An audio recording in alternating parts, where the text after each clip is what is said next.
सबसे पहले तो बड़े अफसोस की बात है कि सबसे ज़्यादा हिट पाकिस्तान में इस दफ़ा ज़मींदार हुआ है, किसान हुआ है, छोटा ज़मींदार हुआ है। सर एस्टिमेशन आपके पास क्या है? इकोनॉमिक लॉसेस कितने हैं? जानवरों का लॉस कितना है? जानें कितनी कीमती ज़ाया हुई हैं? ज़रा थोड़े से नंबर्स जो आपके पास हैं पहले वो बता दीजिए, फिर सेकंड सेगमेंट में हम सोल्यूशन की तरफ चलते हैं। जी बहुत शुक्रिया जी। इस वक्त क्योंकि तीनों दरिया बपरे हुए हैं, चनाब भी है, रावी भी है और सतलुज भी है और ऊंचे दर्जे का सैलाब है, सब है।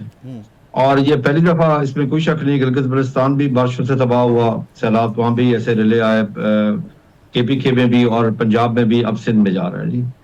इस वक्त पंजाब में जो हम अंदाजा लगा रहे हैं जी, जो फसलें हमारी तबाह हुई हैं उसमें चावल की फसल है जी, गन्ने की है, मक्की की है, कपास की है, तमाम सब्जियात हैं, तमाम चारा जात हैं। और सबसे ज्यादा जो नुकसान हुआ है वो फिश फार्मर का नुकसान हुआ है, क्योंकि उनका पर एकड़ जो है ना कॉस्ट ऑफ प्रोडक्शन बहुत ज्यादा है जी, और वो एक दफा बिल्कुल जीरो हो जाता है। वो 8 लाख रुपए उनका पर एकड़ खर्चा है। जब सैलाब आता है तो वो एक फिश भी उसमें बाकी नहीं रहती, यानी कि उनकी तो बिल्कुल ही कमर टूट गई है। बाकी काश्तकार का भी यही हालात है। अब इन मेजर फसलें जो नुकसान हुई हैं, इस वक्त उनकी टोटल एस्टिमेशन लगाना कोई, क्योंकि इस वक्त लग रहा है कि तकरीबन 4000 मवाजियात जो इफेक्ट हुए हैं पंजाब की, सिर्फ पंजाब की बात कर रहा हूँ। अभी पानी आगे जा रहा है जी, अभी पानी फसलों में खड़ा है, पानी बाहर निकलेगा तो अंदाजा लगेगा कि कितना उससे है कि चावल की फसल कहीं बचत भी हुई है या नहीं हुई। ये सारी की सारी उड़ गई है।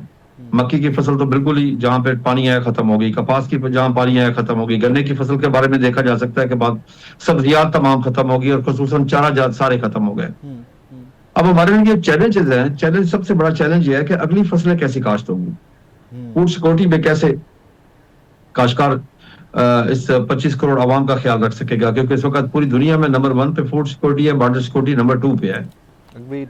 दूसरा ये कि हुकूमती पॉलिसियों की वजह से काश्तकार बहुत परेशान है। एक्चुअली काश्तकार और हुकूमत के दरमियान इत्मीनान का रिश्ता खत्म हो चुका है। माजरत से आपको रोक रहा हूं, क्योंकि हमारी गंदम, खालिद साहब मैं 2-3 दिन पहले खुद सैलाब हिट एरियाज में गया हुआ था, मैंने एक शो की रिकॉर्डिंग वहां से करनी थी। सर जहां पे आप बात कर रहे हैं ना, इन डेज टू कम हम देखेंगे कि राइस क्रॉप या हमारी कहां तक बचे है चावल, सर 4-4, 5-5 फुट पानी तो भी उन एरियाज में खड़ा है कि जहां पे 15 दिन पहले सैलाब ने हिट किया था, 10-12 दिन 15 दिन पहले हिट किया था। मैं वही अर्ज कर रहा हूँ कि वहां पे जहां पे पानी 4 दिन खड़ा हो गया ना जी, 3 फुट से ऊपर, वो फसल तो 100% खत्म हो गई, उसका बचने का कोई चांस नहीं है। चावल की फसल भी, हालांकि चावल की फसल को पानी ज्यादा चाहिए होता है। इस वक्त जो आपने चैलेंजेस की बात की, हमारे लिए ये जो चैलेंजेस है ना, सिर्फ हमारे लिए ये सैलाब चैलेंज नहीं है जी अकेला, हमारे लिए और बहुत सारे चैलेंजेस हैं। क्योंकि सैलाब आने से पहले आपके सामने गंदम उस वक्त 3200 पे चली गई थी जी। इसी तरीके से काश्तकार ने फैसला कर लिया था कि अगले साल मैं गंदम की काश में बहुत बड़ी कमी लेके आऊंगा। उसकी वजह यह है कि हुकूमत और काश्तकार के दरमियान में इत्मीनान का रिश्ता खत्म हो रहा है, क्योंकि हुकूमत ने इस गंदम को डीरेगुलेट किया। डीरेगुलेट करने के बाद अब उसको हुकूमत रेगुलेट कर रही है। जब काश्तकार से गंदम छीन ली गई बड़े सस्ते दामों के, उसकी पैदावारी लागत थी 3300-3400 रुपया और उसको रेट मिला 1900, 2000, 2100 रुपया, यानी कि उसकी पैदावारी लागत ही उसको वापस न मिली। यानी कि 2 सालों में फसल का, सिर्फ गंदम की फसल में काश्तकार को 2200 अरब रुपया असल रेट से उसको कम रेट मिला जी।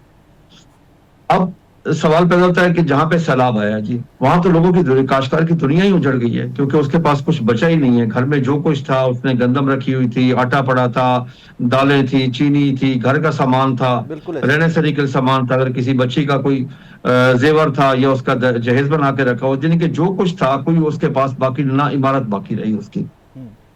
अब अगली फसल वो कैसे काश्त करेगा, देख रहे हैं। एक दूसरा, मैं क्योंकि फील्ड में रहा हूं 2010 में, और इस सैलाब में एक बहुत बड़ा फर्क मैं देख रहा हूं, अवाम में फर्क देख रहा हूं बहुत बड़ा। 2010 के अवाम में मुझे तमाम मुखय्यर हजरात सैलाब में नजर आ रहे थे। तमाम जो मुखय्यर हजरात मुख्तलिफ सैलाब में नजर आ रहे थे, वो जाके लोगों की सपोर्ट कर रहे थे। इस तरह वो जज्बा नजर नहीं आ रहा जी। ये सबसे बड़ी बात है, क्योंकि अगर हम एक चीज छोड़ दें कि हुकूमत ही सिर्फ अकेला करेगी, नामुमकिन है कि अकेली हुकूमत के पास इतने सोर्सेज हों कि तमाम लोगों को वो मदद कर सके। जब तक हम एज ए कौम साथ खड़े न हों, ये तो वक्त है कि हम पूरी कौम मिलके उन लोगों का साथ दें जिनकी दुनिया उजड़ गई है। आप यकीन कर ले, मैं लाहौर था 3 दिन पहले, मेरे गांव की नहर टूट गई अचानक, जहां पे सैलाब आने का कोई खदशा ही नहीं है जी, खारेवाल में खदशा ही नहीं है कोई, वहां पे अचानक पानी आया, नहर टूट गई। मैं जाके जब मैंने देखा चंद घर गिरे हैं वहां पे, लोगों के कच्चे मकान गिरे हैं, जब मैं उनसे मिला हूं, मैं उनके जज्बात का लफ्जों में इहता करके नहीं बता सकता। ये तो चंद घरों वाली बात है जहां पूरी पूरी बस्तियां उड़ गई हैं, पूरे पूरे मवाजियात खत्म हो गए हैं। تو وہاں کیا ہوگا، یعنی کہ ان کے جذبات کی شدت میں آپ تک نہیں پہنچا سکتا. ایسے ہی ہے سر. لیکن پتہ نہیں کیا وجہ کہ وہ جذبات کی شدت ہماری 25 کروڑ عوام تک نہیں پہنچ رہی. سر اس پہ بھی بات کرتے ہیں، حالانکہ اس پہ بھی بات کرتے ہیں. میں چاہوں گا کہ آپ تھوڑا آگے چل کے شو میں مجھے پر ایکڑ کچھ کاسٹنگ بھی کر دیں کچھ فصلوں کی، وہ بھی بڑا ضروری ہے تاکہ ان ڈیز ٹو کم لوگوں کو پتہ تو رہے کہ ہمارا نقصان زمینداروں کا اسپیشلی ہوا کتنا ہے.